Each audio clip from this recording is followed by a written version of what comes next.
नमस्कार, स्वागत है आप सभी का संसद टीवी में। मैं हूं आपके साथ अमृता चौरसिया। खबरों को विस्तार से जानेंगे, लेकिन उससे पहले बात कोविड महामारी से बचाव की। कोविड मरीजों की संख्या फिर से बढ़ रही है। संसद टीवी आपसे अपील करता है कि आप कोई भी कोताही ना बरतें, सुरक्षा के सभी उपायों का पालन करें और 45 वर्ष से अधिक आयु के सभी लोग बेहिचक टीका लगवाएं। सुरक्षित रहें और 3 आसान से उपायों का पालन करें। मास्क पहनें, 2 गज की दूरी है जरूरी, सुरक्षित दूरी बनाए रखें, साथ ही अपने हाथों को बार बार धोएं।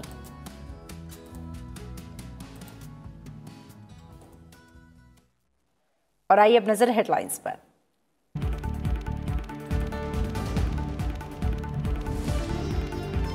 कोविड के बढ़ते संक्रमण के मद्देनजर प्रधानमंत्री नरेंद्र मोदी ने बुलाई उच्च स्तरीय बैठक। विभिन्न मंत्रालयों और विभागों के अधिकारी शामिल। देश में कोविड प्रबंधन और टीकाकरण अभियान की समीक्षा।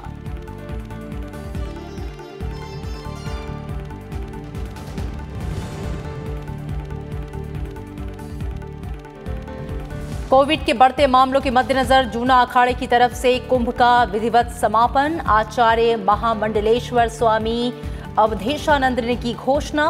प्रधानमंत्री मोदी ने की थी कुंभ की बाकी अवधि को प्रतीकात्मक रखने की अपील।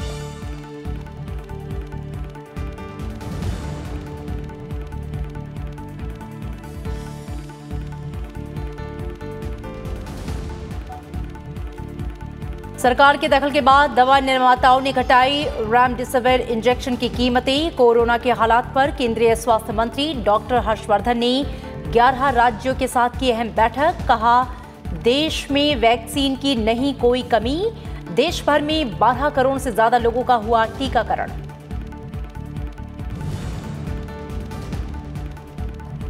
पश्चिम बंगाल विधानसभा चुनाव के 5वें चरण का मतदान पूरा। 45 सीटों के लिए 78% से अधिक वोटिंग। 10 राज्यों की 13 विधानसभा सीटों और 2 लोकसभा सीटों के उपचुनाव के लिए भी डाले गए वोट।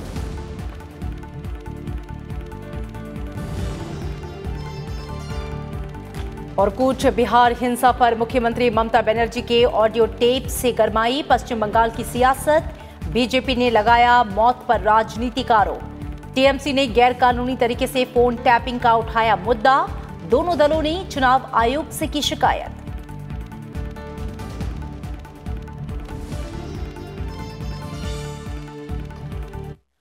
कोविड-19 और टीकाकरण को लेकर प्रधानमंत्री नरेंद्र मोदी ने आज उच्च स्तरीय बैठक वो कर रहे हैं। सभी मंत्रालयों के वरिष्ठ अधिकारी इसमें शामिल हैं। इसमें कोरोना के बढ़ते मामलों से निपटने के उपायों और टीकाकरण बढ़ाने को लेकर स्थिति की समीक्षा की जाएगी। इससे पहले 14 अप्रैल को कोविड-19 और टीकाकरण को लेकर उपराष्ट्रपति और राज्यसभा के सभापति एम वेंकैया नायडू और प्रधानमंत्री नरेंद्र मोदी ने राज्यपालों और उपराज्यपालों से वीडियो कॉन्फ्रेंसिंग के माध्यम से बैठक की थी। पिछले सप्ताह प्रधानमंत्री ने मुख्यमंत्रियों के साथ बैठक की थी। प्रधानमंत्री ने बढ़ते संक्रमण के कारगर ढंग से निपटने के लिए छोटे कंटेनमेंट जोन बनाने पर बल दिया। उन्होंने राज्यों से महामारी की रोकथाम के उपाय तेज करने को कहा। इसमें राज्यों में कोरोना संक्रमण की मौजूदा स्थिति की समीक्षा और बचाव उपायों पर बात होने की उम्मीद है। पिछले सप्ताह प्रधानमंत्री ने मुख्यमंत्रियों के साथ भी बैठक की थी।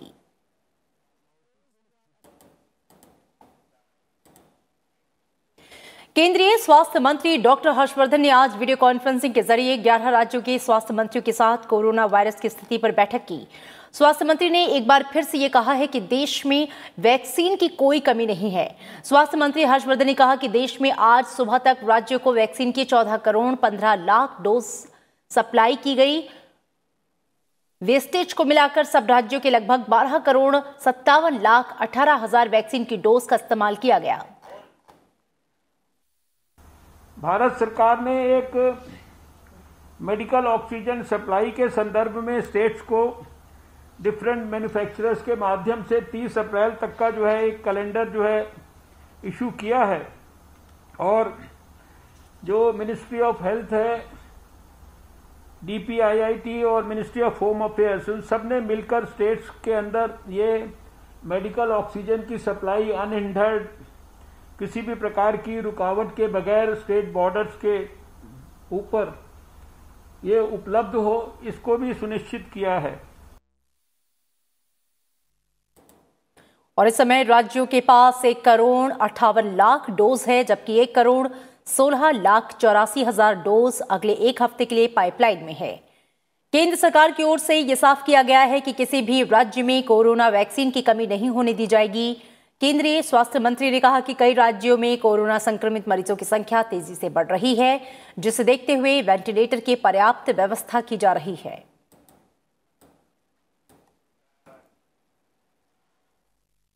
दुनिया के सबसे बड़े टीकाकरण अभियान के तहत देश में लगाए गए कोविड-19 टीकों की जो कुल संख्या है वो आज 12 करोड़ को पार कर गई। शुक्रवार को 24 घंटे में 30 लाख से ज्यादा लोगों का टीकाकरण किया गया। टीकाकरण के 91 दिन 37,817 सत्रों में 22,96,000 से ज्यादा पहली डोज, जबकि 7,08,000 से ज्यादा लोगों को वैक्सीन की दूसरी डोज दी गई। अब तक 91,05,429 स्वास्थ्य कर्मियों को कोरोना की पहली खुराक और 56,70,818 स्वास्थ्य कर्मियों को दूसरी खुराक लगाई गई। वहीं फ्रंट लाइन कर्मियों की बात करें तो अब तक 1,11,00,000 से ज्यादा कर्मियों को पहली डोज दी गई है, जबकि 54,08,000 से ज्यादा कर्मियों को दूसरी डोज दी गई। 60 साल से ज्यादा उम्र वाले नागरिकों को अब तक 4,49,00,000 से ज्यादा कोरोना की पहली खुराक दी जा चुकी है, जबकि 34,88,000 से ज्यादा लोगों को वैक्सीन की दूसरी खुराक दी गई है। कोरोना के इलाज में इस्तेमाल होने वाली एंटी वायरल ड्रग रेमडेसिविर दवा की कीमतों में कटौती की गई है। सरकार के हस्तक्षेप के बाद देश के रेमडेसिविर मैन्युफैक्चरर्स ने इस इंजेक्शन की कीमत में कटौती की है। कैडिला हेल्थ केयर लिमिटेड ने रेमडेक इंजेक्शन 2,800 रुपए से घटाकर 899 रुपए कर दिया है। सिंजीन इंटरनेशनल लिमिटेड ने रैमविन इंजेक्शन का दाम 3,950 रुपए से घटाकर 2,450 रुपए कर दिया है। वहीं डॉक्टर रेड्डीज लैबोरेटरीज लिमिटेड ने रेडिक्स इंजेक्शन का दाम 5,400 से घटाकर 2,700 रुपए कर दिया है। सिप्ला लिमिटेड ने सिप्रेमी इंजेक्शन का दाम 4,000 रुपए से घटाकर 3,000 रुपए कर दिया है। माइलन फार्मास्यूटिकल्स प्राइवेट लिमिटेड ने डेस्ट्रेम इंजेक्शन का दाम 4,800 रुपए से घटाकर 3,400 रुपए कर दिया है। जुबिलेंट जेनेरिक लिमिटेड ने जुबी आर इंजेक्शन का दाम 4,700 रुपए से घटाकर 3,400 रुपए कर दिया है। वहीं हेटेरो हेल्थ केयर लिमिटेड ने कोविफॉर इंजेक्शन का दाम जो है वो 5,400 रुपए से घटाकर 3,490 रुपए कर दिया है।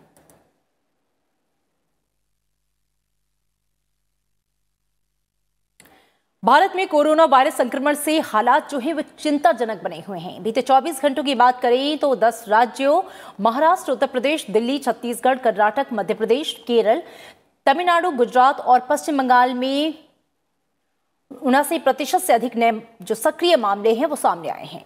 पिछले 24 घंटे की बात करें तो 2,34,692 नए मामले सामने आए हैं। इस दौरान संक्रमण के कारण 1,341 लोगों की मौत हुई है। वहीं बीते 24 घंटों के दौरान 1,23,000 से ज्यादा मरीज स्वस्थ हुए। देश में कुल सक्रिय मामले 16,79,740 तक पहुंच चुके हैं, जो कि कुल पॉजिटिव मामलों का 11.56% है।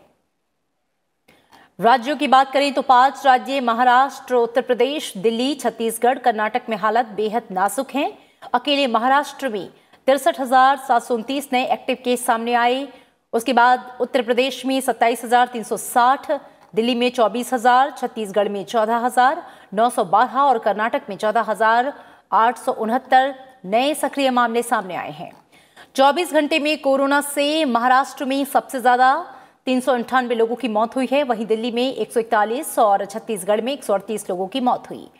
9 राज्य और केंद्र शासित प्रदेश ऐसे हैं जिनमें पिछले 24 घंटे में कोरोना से एक भी मौत नहीं हुई। इनमें लद्दाख, दमन एवं दीव और दादर, नागर हवेली और पूर्वोत्तर के राज्य शामिल हैं। रेलवे ने लिक्विड मेडिकल ऑक्सीजन कंटेनर ट्रकों को रोल ऑन रोल ऑफ आधार पर ढुलाई की सैद्धांतिक मंजूरी दी है।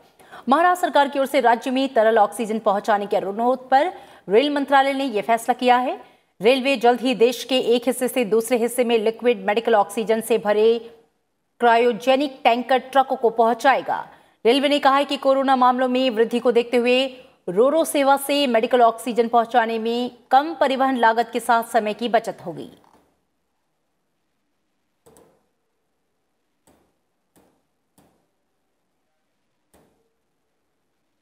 राजधानी दिल्ली में लगातार बढ़ते कोरोना के मामलों के बीच मुख्यमंत्री अरविंद केजरीवाल ने आज राजधानी में कोविड प्रबंधन और स्वास्थ्य सुविधाओं की स्थिति पर समीक्षा बैठक की है।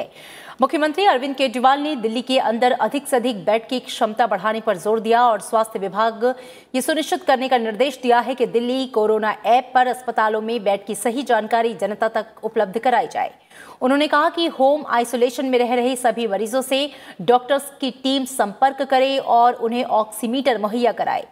कोविड-19 प्रबंधन के लिए नोडल मंत्री और उप मुख्यमंत्री मनीष सिसोदिया, स्वास्थ्य मंत्री सत्येंद्र जैन, दिल्ली के मुख्य सचिव और स्वास्थ्य विभाग के अधिकारी मौजूद रहे। इसके अलावा दिल्ली सरकार ने सभी सरकारी और निजी अस्पतालों की निगरानी करने और इच्छुक लोगों को पर्याप्त सुविधा सुनिश्चित कराने के लिए वरिष्ठ अधिकारियों को नोडल अधिकारी के रूप में नियुक्त किया है।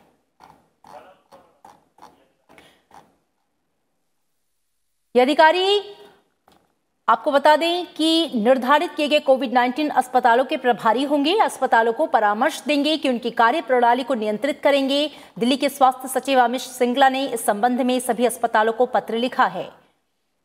कोरोना संक्रमण को फैलने से रोकने के लिए राजधानी में सप्ताहांत में कर्फ्यू भी लागू है। ये सोमवार सुबह 6 बजे तक जारी रहेगा।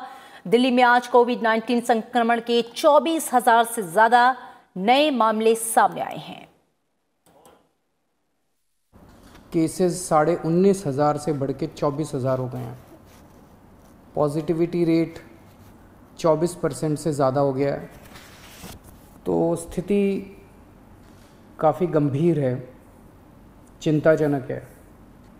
चूँकि केसेस बहुत ज़्यादा तेज़ी से बढ़ रहे हैं, इस वजह से इन सारी चीज़ों की कमी भी, जो हमें लगता था कुछ दिन पहले तक की स्थिति ये चीज़ें उचित मात्रा में मौजूद हैं, आज ऑक्सीजन की, रेमडेसिविर की और टोसिलीजुमैब, इन तीनों की कमी नज़र आई।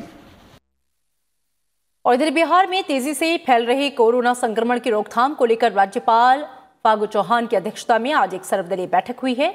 बैठक के बाद मुख्यमंत्री नीतीश कुमार ने यह बताया है कि आज की बैठक में सभी दल के नेताओं ने अपनी राय दी और इन सभी सुझावों पर क्राइसिस मैनेजमेंट ग्रुप समीक्षा करेगा। नीतीश कुमार ने बताया कि राज्य सरकार ने रविवार को सभी जिलों के डीएम के साथ बैठक बुलाई और उसमें पूरी स्थिति की समीक्षा की जाएगी। मुख्यमंत्री ने कहा है कि कोरोना संक्रमण को नियंत्रित करने के लिए जो निर्णय लिया जाना आवश्यक होगा वो लिया जाएगा। उन्होंने ये भी कहा कि अगर स्थिति निरंतर खराब होती रही तो कड़े कदम उठाए जा सकते हैं।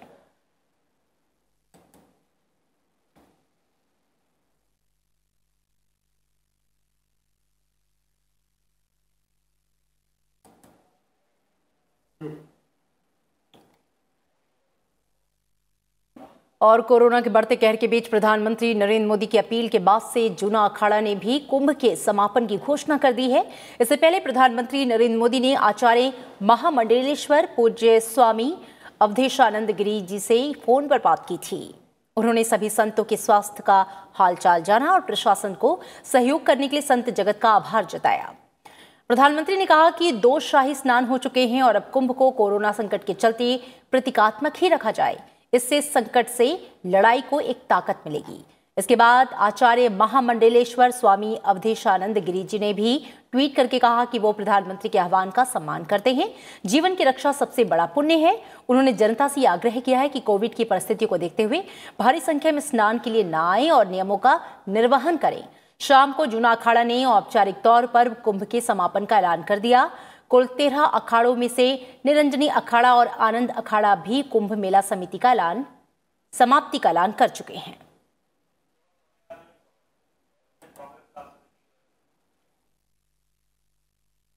और इसी बीच कांग्रेस कार्य समिति की आज बैठक हुई है। पार्टी के अंतरिम अध्यक्ष सोनिया गांधी ने बैठक में हिस्सा लिया है। पार्टी अध्यक्ष सोनिया गांधी की अगुवाई में हुई सीडब्ल्यूसी की बैठक में सरकार की तरफ से देश में कोविड प्रबंधन को लेकर सवाल उठाए गए। बैठक में यह फैसला भी लिया गया है कि पूर्व प्रधानमंत्री मनमोहन सिंह पार्टी के सुझावों को लेकर प्रधानमंत्री नरेंद्र मोदी को पत्र भेजेंगे। Government must also reconsider its priority for vaccine candidates by reducing the immunization age to 25 years and above, as also to all younger persons with at-risk health disorders like asthma, angina, diabetes, kidney and liver diseases, and other similar ailments. और अब बात विधानसभा चुनाव से जुड़ी खबरों की।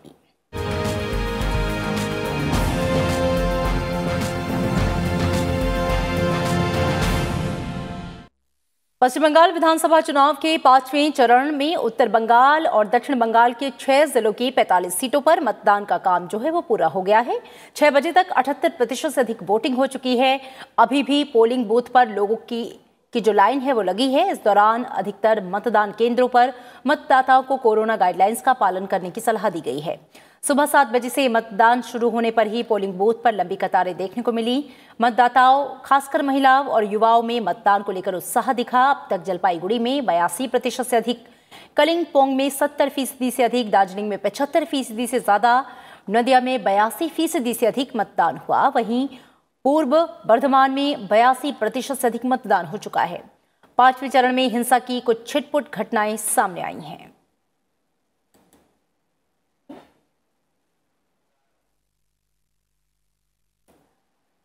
पश्चिम बंगाल विधानसभा के 5वें चरण के साथ ही 10 राज्यों की 13 विधानसभा और 2 लोकसभा सीटों के लिए हो रहे उपचुनाव के लिए भी आज वोटिंग हुई, जिसमें मतदाताओं ने बढ़ चढ़कर हिस्सा लिया। आंध्र प्रदेश की तिरुपति लोकसभा सीट और कर्नाटक की बेलगाम लोकसभा सीट पर मतदान आज शाम पूरा हो गया। इसके अलावा राजस्थान विधानसभा की 3, कर्नाटक में 2, गुजरात, झारखंड, मध्य प्रदेश, महाराष्ट्र, मिजोरम, ओडिशा, तेलंगाना और उत्तराखंड की 1-1 विधानसभा सीट के लिए आज वोटिंग हुई।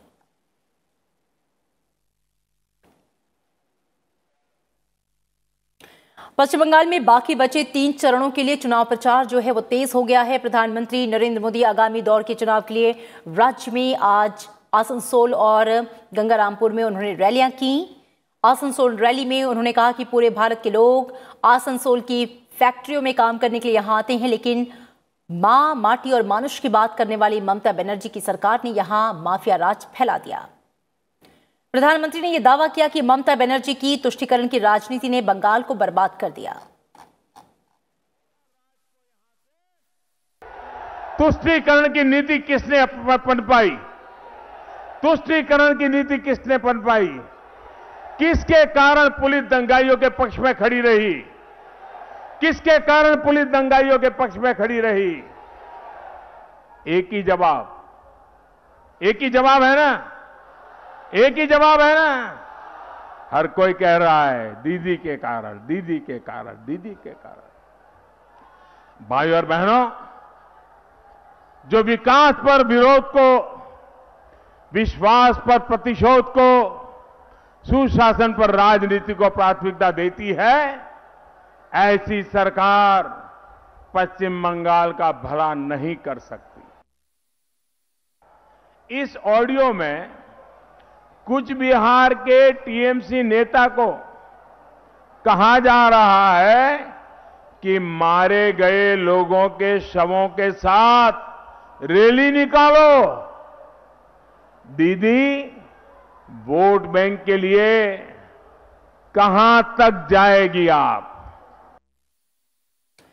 और इसके बाद गंगारामपुर में हुई रैली में प्रधानमंत्री ने कहा कि पश्चिम बंगाल की मुख्यमंत्री ममता बनर्जी अपने अहंकार के कारण राज्य का नुकसान कर रही हैं। वो केंद्र की ओर से बुलाई बैठकों में शामिल नहीं होती। प्रधानमंत्री ने कहा कि तृणमूल कांग्रेस केंद्रीय बलों और सेना तक को बदनाम करने से नहीं हिचकते हैं। प्रधानमंत्री ने बंगाल में जीत का दावा करते हुए कहा कि बीजेपी की जीत के बाद डबल इंजन की सरकार पश्चिम बंगाल के लोगों का कल्याण करेगी। भाजपा इस क्षेत्र को आत्मनिर्भर बनाने के लिए कनेक्टिविटी और करप्शन फ्री सरकार देने के लिए कमर कस चुकी है। बीजेपी की डबल इंजन सरकार इस क्षेत्र को इंटरनेशनल ट्रेडिंग हब बनाने के लिए, यहां की जो समृद्ध हेरिटेज है, उसके टूरिज्म से जुड़े सामर्थ्य को बल देने के लिए पूरा प्रयास करने वाली है। केंद्रीय गृह मंत्री अमित शाह भी पश्चिम बंगाल में पार्टी के चुनाव प्रचार में जुटे हैं। वो रोड शो, रैलियां, नुक्कड़ सभाएं और जनसभाओं के जरिए मतदाताओं को बीजेपी के पक्ष में करने में लगे हैं। पश्चिम बंगाल के आसग्राम में चुनावी रैली में केंद्रीय गृह मंत्री अमित शाह ने विधानसभा चुनाव में 200 से ज्यादा सीट जीतने का दावा किया और कहा कि बंगाल में बीजेपी सरकार बनते ही हम मतवा नाम शूद्र समाज के लोगों के सम्मान के साथ भारत का नागरिक बनाएंगे। उन्होंने कहा कि बंगाल की महिलाओं को पूरी पढ़ाई के लिए कोई फीस नहीं लगेगी, महिलाओं को परिवहन के लिए टिकट नहीं लेना पड़ेगा, नौकरियों में भी महिलाओं को आरक्षण मिलेगा। उन्होंने सरकार बनने पर 5 साल में हर परिवार से एक युवा को रोजगार देने का वादा किया। अमित शाह ने कहा कि बीजेपी की सरकार बनने पर केंद्र योजनाओं का जो लाभ है वो राज्य के लोगों को मिलेगा। 2 मई को भाजपा सरकार बना दो, पूरे बंगाल में केजी से पीजी तक किसी भी बच्ची को पढ़ाने का कोई फीस नहीं होगा, फ्री ऑफ कॉस्ट बच्चियों को पढ़ाया जाए। माताएं, बहनें, दीदी, आप लोग बताओ, बस में बैठते हो, ट्रेन में बैठते हो, कलकत्ते जाओ तो मेट्रो में बैठते हो, आपको टिकट लेना पड़ता है ना? लेना पड़ता है या नहीं लेना पड़ता है? लेना पड़ता है ना। 2 मई को बाद बंगाल में किसी भी माता, बहन, बेटी को टिकट लेने की जरूरत नहीं है।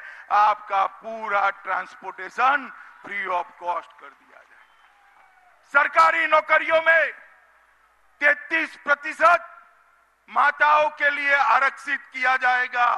ये मेरे युवा बैठे हैं, इनकी रोजगारी एक घुसपैठिए छीन लेते हैं। आप कोई चिंता न मत करो, 5 साल के अंदर हर परिवार से एक युवा को रोजगारी देने का काम ये भारतीय जनता पार्टी की सरकार करने वाली है। अमित शाह ने उत्तर 24 परगना जिले के आमदंगा में आज रोड शो किया। इस दौरान लोगों की भारी भीड़ देखने को मिली। अमित शाह ने पश्चिम बंगाल में विधानसभा चुनाव के आगामी चरणों में भाजपा को मजबूत करने की अपील की। अमित शाह के चुनावी रथ के साथ हजारों की संख्या में लोग कई किलोमीटर चल पड़े। उनका कारवां आमडंगा में मैत्री विजय मोड़ से नीलगंज मोड़ की तरफ जैसे ही बढ़ा, बीजेपी समर्थकों ने प्रधानमंत्री नरेंद्र मोदी और अमित शाह के समर्थन में जोरदार नारे लगाए। अमित शाह ने छतों पर और बालकनी में खड़े लोगों का भी हाथ हिलाकर अभिनंदन किया। केंद्रीय गृह मंत्री ने इसके अलावा हावड़ा में नुक्कड़ सभा की।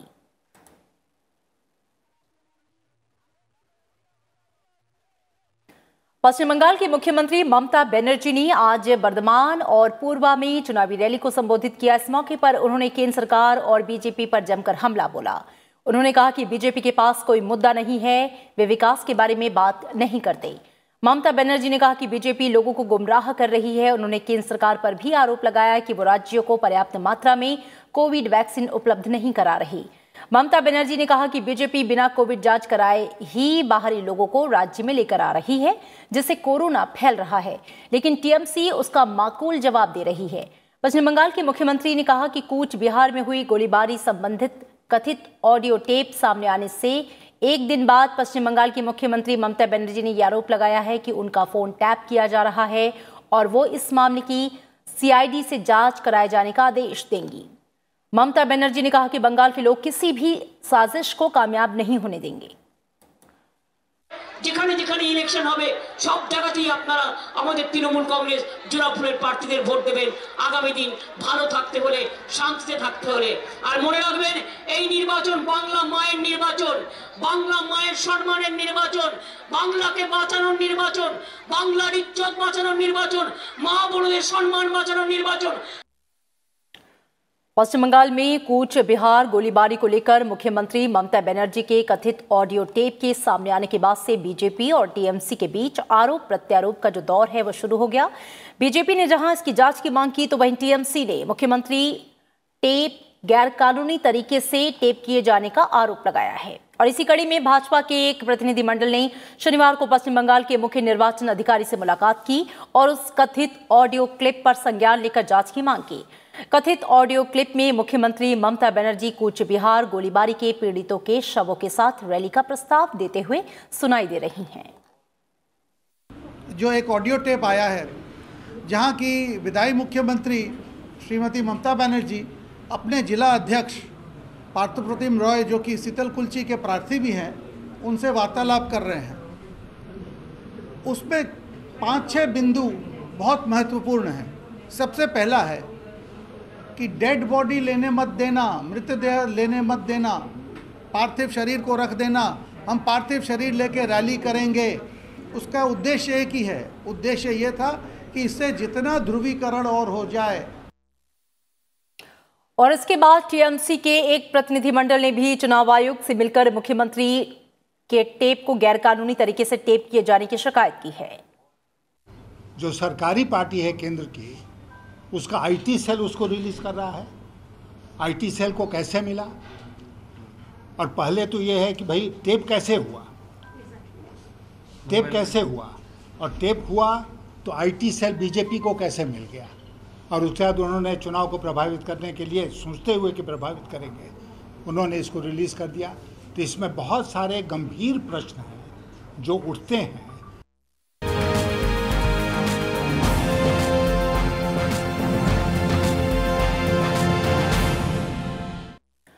गुरुवार को अमेरिका के इंडियानापोलिस शहर के फेडेक्स दफ्तर में हुई गोलीबारी में 4 भारतीय मूल के अमेरिकी नागरिकों सहित 8 लोगों की मौत हो गई। भारत ने इस घटना पर शोक जताते हुए प्रभावित परिवारों की हर संभव सहायता देने का आश्वासन दिया है। गुरुवार की रात इंडियानापोलिस के फेडेक्स ऑफिस में हुई हत्याओं के लिए 19 साल के ब्रैंडन स्कॉट होल्स को जिम्मेदार माना जा रहा है। पुलिस का मानना है कि 7 लोगों की हत्या करने के बाद इसने आत्महत्या कर ली। राष्ट्रपति जो बाइडेन ने कहा कि ऐसी घटनाओं से देश शर्मसार हो रहा है और गन कल्चर पर तुरंत लगाम लगाने की जरूरत है। This has to end. It's a national embarrassment. It is a national embarrassment what's going on. And it's not only these mass shootings that are occurring. Every single day,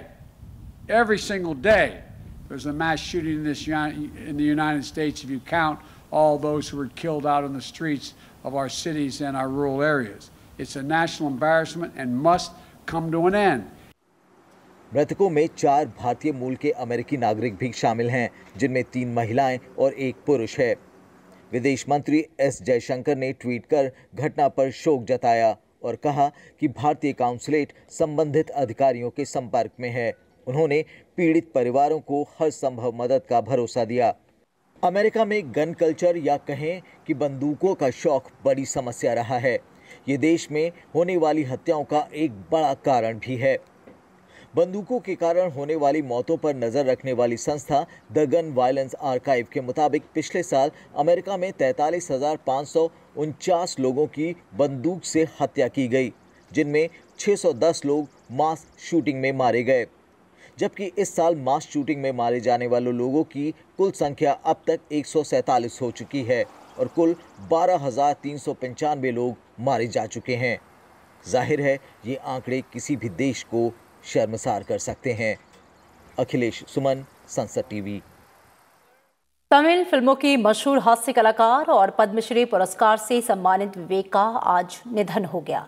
उपराष्ट्रपति M Venkaiah Naidu और प्रधानमंत्री नरेंद्र मोदी ने तमिल हास्य अभिनेता विवेक के निधन पर गहरा शोक व्यक्त किया। उपराष्ट्रपति ने एक ट्वीट संदेश में कहा कि मशहूर हास्य कलाकार विवेक ने अपने अभिनय से जनमानस को प्रभावित किया। उपराष्ट्रपति ने कहा कि सिनेमा में निभाए अपने चरित्रों से विवेक ने अपने आप को जनमानस से जोड़ दिया था। उपराष्ट्रपति ने उनके परिजनों, मित्रों और प्रशंसकों के प्रति संवेदनाएं प्रकट की। प्रधानमंत्री नरेंद्र मोदी ने प्रसिद्ध तमिल अभिनेता विवेक के निधन पर शोक व्यक्त किया। एक ट्वीट में उन्होंने कहा कि अभिनेता विवेक ने अपने डायलॉग बोलने के अंदाज से दर्शकों को हमेशा अभिभूत किया। प्रधानमंत्री ने कहा कि वे पर्यावरण और समाज के प्रति हमेशा चिंतित रहे।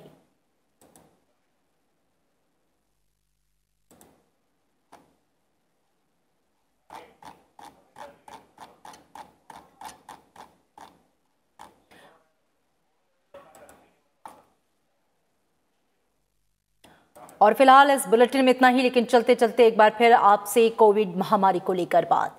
कोविड मरीजों की संख्या फिर से बढ़ रही है। संसद टीवी आपसे अपील करता है कि आप कोई भी कोताही न बरतें। सुरक्षा के सभी उपायों का पालन करें। 45 वर्ष से अधिक आयु के सभी लोग बेहिचक टीका लगवाएं। सुरक्षित रहें और 3 आसान से उपायों का पालन करें। मास्क पहनें, 2 गज की दूरी है जरूरी। सुरक्षित दूरी बनाए रखें, साथ ही अपने हाथों को बार बार धोएं।